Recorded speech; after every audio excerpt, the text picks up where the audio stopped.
What is up, guys? It's the Football Take Slayer back here again with another tier list. Today, we're going to be focusing in on transfer rumors. These are rumors of this past week of any Premier League team maybe either buying or selling a player. First up, we're going to be focusing on Donnarumma to Manchester United. Honestly, I feel like this is a S tier signing solely because of how bad Onana has been. Onana has been such a terrible goalkeeper for Manchester United, costing them points, costing them European games in the Europa League. He single-handedly cost them so many games. I think being able to get Donnarumma, who is 26 years old, his stats last season actually wasn't the best. They were a little bit below average, but he's also on a team that's dominating the entire league. They're winning the league with 2 months left. So he's not under that much pressure. He's not facing that many shots on target per game. But we all know he is an elite shot stopper. He's been one since he was 20 years old. He's 6'5". The shot stopping that he brings wins games on its own. And although he's not the best on the ball, I think the on the ball goalkeeper strategy, the tactic was a little more for Erik ten Hag. I know all managers now want their goalkeepers to be decent on the ball, but Ruben Amorim doesn't have that level of reliance on a goalkeeper distribution like Erik ten Hag does. So just the fact that he is decent enough on the ball and an elite shot stopper is just good enough. He's 26 years old. This will solve your goalkeeping problem for at least the next 7 years. Goalkeepers don't hit their prime until they're 30, so he's still got another good 7 years on him. The fee is unknown. I don't know what the fee will be. We know he's earning a lot per year at PSG. So if you're going to have to match the fee, the salary, it's going to be a little bit rough. But I think it might be the type of goalkeeper signing you need to bring just a little bit of excitement back to the overall project. Moving on next is Isak to Liverpool. I'm going to be putting this in at B tier. Honestly, I think Isak is one of the best strikers in the world. I think he's elite, and he played so well for Newcastle. I think I somewhat struggle with the fact that he does get injured. I think the fee of 125 million plus is insane. And then I also now just struggle extremely with the fact that you signed Ekitike. So are you now trying to do this Real Madrid type of, we have Kylian Mbappe and we have Bellingham and we have Vinny and we have Rodrygo, and we'll just accumulate every star possible and it'll all sort itself out? Because now I see people saying, oh, well, Isak or Ekitike could play out on the left wing, but that's not where they are natural at playing. So why are you buying players for exorbitant amounts of money and now playing them in positions they aren't meant to be played in? I don't love that. We just saw it doesn't really work that well. We saw that with Real Madrid this year. That's why I'm so B tier about it. I think if they didn't sign Ekitike, this would just be an S tier signing. But with the Ekitike signing, I'm slightly confused. For me right now, this rumor is a B tier signing. Moving up next is Luis Diaz to Bayern for around 75 million euro. 28 years old. I'm going to be putting him in at A tier. He just had his best season in the Prem. He really, started finishing finally. He no injuries. He finally started actually getting those shots on target and converting them into goals. And I think this is something that is such an A tier signing for Bayern Munich specifically, because they've been relying on Kingsley Coman and Gnabry now for years on that left wing position. And they've just been below average now for at least 2 seasons. I kind of see it as like a Martinelli Saka situation at Arsenal, where that right wing is Olise, and he's been elite this first year at Bayern Munich. But you really don't have a reliable threat on that left wing. So now every team is catering and defending and tripling up on Olise. You need someone that is at least an above average threat. And that is something that Luis Diaz is. And that's why I'm putting him in at A tier. Moving up next is Kolo Muani to Manchester United.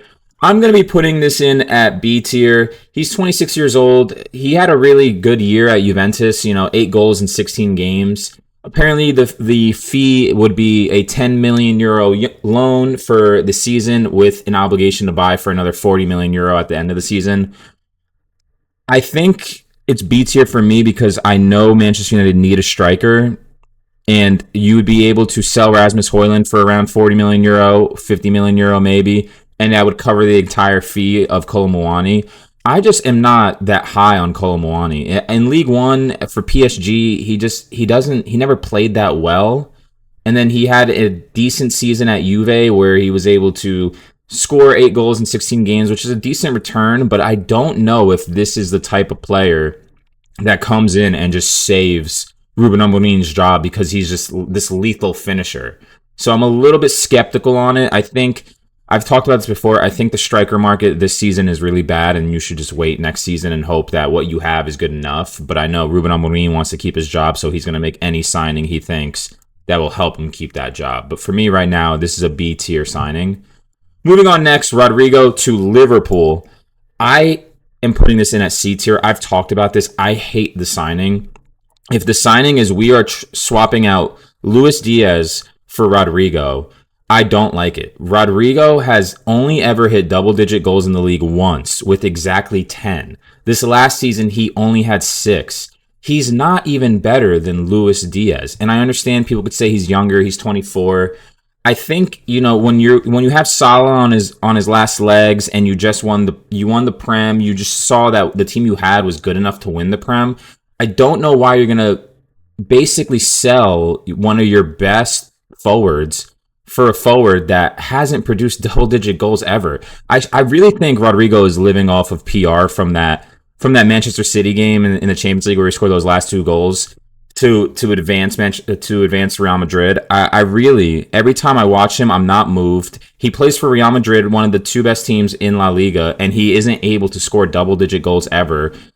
A coach like Xabi Alonso comes in and just doesn't even think he's good enough to be on the team, just makes him surplus the requirements and is willing to let him go. When a manager like that is willing to let you go, it speaks a good amount about the player.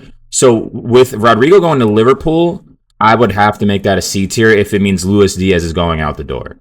But now, Rodrygo to Tottenham. I think this is a little bit different of a situation. I would put that at B tier. I still don't love it. I think the fee is way too much for a player like this who's, again, he's barely ever scored double-digit goals. But this is a little bit different of a situation. This isn't a team that just won the Prem. This is a team that's trying to fight to get back in the top 4. And bringing someone like this that is young, has some experience at the highest level, and you're letting go of Heung-min Son. Your left wing position is a little up for grabs in this moment. Matthijs Tell, really young. I think Rodrygo can beat him out. It now depends on, is Kudu's going to play on the left wing? Is he going to play on the right wing? But I think Rodrygo to Tottenham could be an inspiring signing, but still, I don't love the fee, and I just have never been moved by him. I've never seen him do anything other than that game against Manchester City that has ever done anything to me. Moving on next to Xavi Simons. I'm going to be putting in at A tier. 22 years old, apparently a 70 million euro fee. 10 goals and 7 assists last season. I think he's a great attacking midfielder. He's a real goal threat. He's decent. He has a decent eye for a pass. He isn't the best carrier of the ball, but he's kind of really shifty with his ball carries. He carries the ball. He isn't always looking to pass a defender, but when he does, it's really smart. It's really in like a good area. It's really, really well calculated. I think he can also be a great alternative at left wing. He's played that position as well sometimes. So if this is Neto is no longer the starting left wing, Xavi Simons plays left wing, and Cole Palmer plays attacking mid. He plays the 10. I love it. And even if it's Neto stays out at the left wing, Xavi Simons is playing the 10, and Palmer sticks to right wing, I think it's still a really good signing. So whether he's sticking in at the 10 or their ideas for him are to move him out to the left wing, I think it's still better than what they have. It's better than Neto, and he can really play the 10 if they want Cole Palmer staying out on the right wing like he was at the Club World Cup. Moving on next, Douglas Luiz to Everton. I'm going to put this in at A tier. 27 years old. Apparently, it's going to be a high-cost loan with an option to buy. That's what they're reporting. We all know he's great at penalties. He's a decent striker of the ball. He's great on the ball. He's great at progressively passing. He's even pretty good at carrying the ball, especially last year in the Serie A. I know he hasn't had the best time in Juve. He's actually not the best defensively, but he is still good at winning tackles. But he doesn't get a lot of interceptions or blocks because he's not always the best positioned. But I think he had good seasons at Aston Villa. He was one of the most pivotal players for Aston Villa before he left. I think bringing in someone like this for Everton, a really sturdy DM. Idrissa Gueye is really old now, and Decore, I think, is leaving or is about to leave. So you kind of need to bring some experience into that midfield, and I think Douglas Luiz makes a pretty good deal for Everton.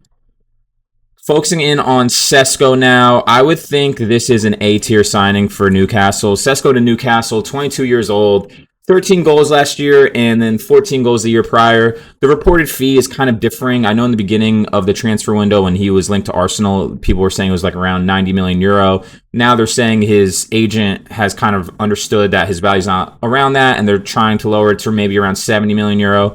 I think if Newcastle are able to sell Isak for 125 plus euro and replace him with this young up and coming striker, I'm not overly moved by Sesko. I wanted Gyökeres to go to Arsenal. I think Gyökeres is a more finished product, but again, a 22-year-old who's scored double-digit goals in back-to-back seasons, who is extremely athletic, extremely tall, is really good on the ball, a really, really excellent striker of the ball.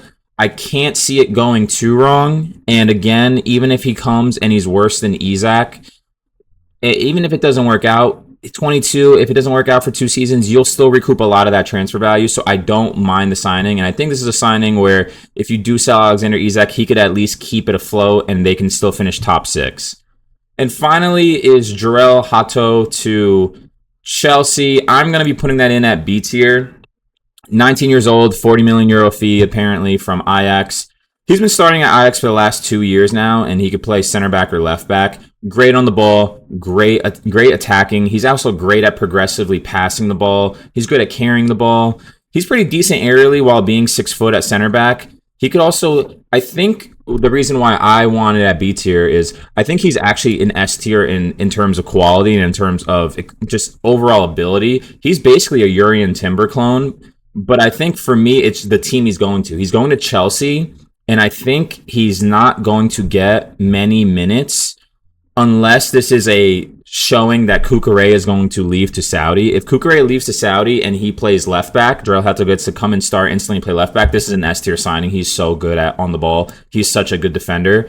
But if he's coming in to back up kind of Cucurella, I don't think he'll start over Colwill because it seems like Maresca loves Colwill. So I don't think he'll start in that left center back position. So I think if he's just kind of rotting on the bench, bringing depth, I don't love the signing. But if you're bringing him in to kind of be like Urian Timber, which is you're starting right off the bat, you're playing left back, and we're selling Cucurella for as much as we can to Saudi, this would be an S tier signing. But I'd have to see Cucurella go out the door. So for right now, I'm going to keep it in at B tier. And that is all of the transfer rumors in the Prem so far this week, guys. I'll be updating this list weekly, so let me know what you think. Let me know what you think about the Rodrygo to Liverpool as C tier. I know this is a little controversial. People really seem to like Rodrygo, but no one ever really backs it up with any stats. It's kind of just always, oh, he's a good player, but with no real examples why. So let me know what you guys think. I appreciate everyone for watching. Thank you.